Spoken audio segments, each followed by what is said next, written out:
Hi guys, welcome back to my channel. For today's video, I'm going to do a quick unboxing of my another Yeezy from Adidas, and take away the edges.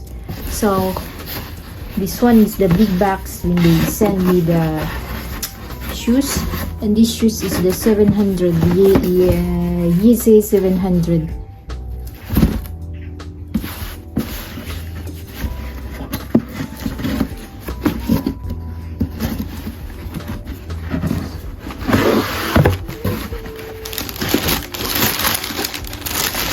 Shoes, guys.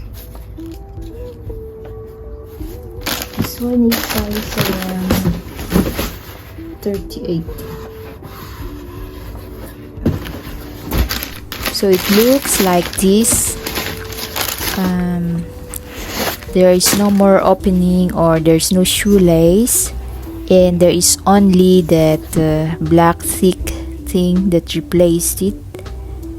And it looks kind of weird, and they look so small. You know, they are size 38. It's not my usual size. I am size 37 and 1/3 in Adidas, but I took a higher or bigger size because I feel they are small, and so try this one.